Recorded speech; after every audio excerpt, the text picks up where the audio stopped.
certainty of death. You can also say justice of death. That you're willing to risk. Martin Luther King was willing to risk. Everything, including his existence. Malcolm X, Nelson Mandela, Winnie Mandela, Sojourner Truth, Harriet Tubman. The list is kind of long. Well, it is. They didn't know what was going to happen to them. The people really couldn't guarantee what was going to happen to them. Now, they took calculated risk, but it was risk nonetheless. There was a great chance of physical harm coming to all of these people, and some of it did. And then if you find resistance to your resistance, then you make up your mind how far you want to go. That's why it's called a united independent concept. You don't look to see what somebody else is doing. Everybody has a different level of fear or a different level of desire. You always go according to the level of fear and or desire that you have at the time that you have it. That's what you listen to. That's that voice within you. That's that message being sent to you. Now, you're going a little too far right now. You're in danger. Or are you ready to go all the way at this particular point? Without asking anybody anything, just checking with yourself. Do you think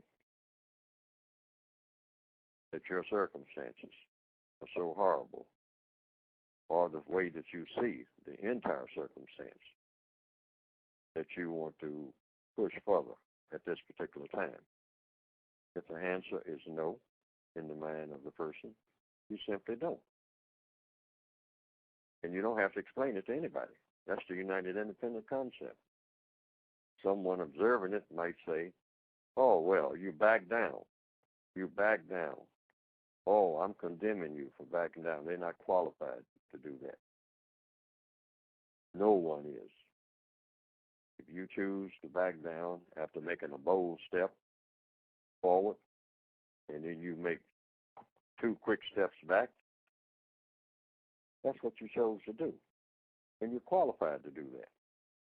Because different people have different levels of fear or desire at different times. And you act accordingly. When you see that it's the only thing to do is to keep going forward into harm's way, and that's your choice, then you do that.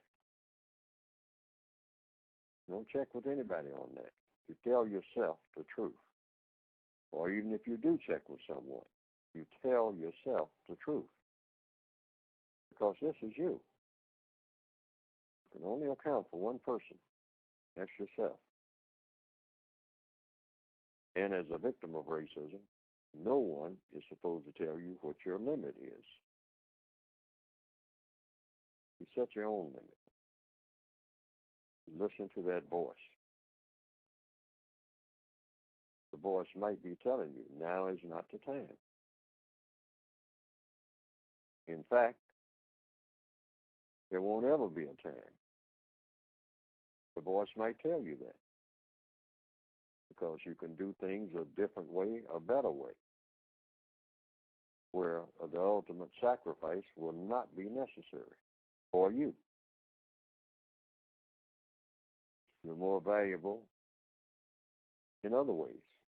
That's a decision for the person to make.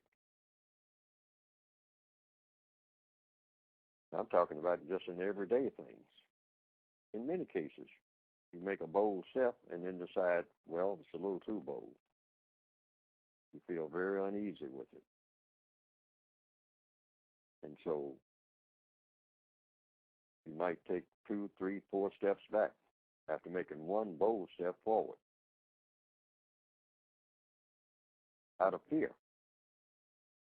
Or simply out of a change of mind based on you perceive it is not the best strategy. for you at that particular time and place.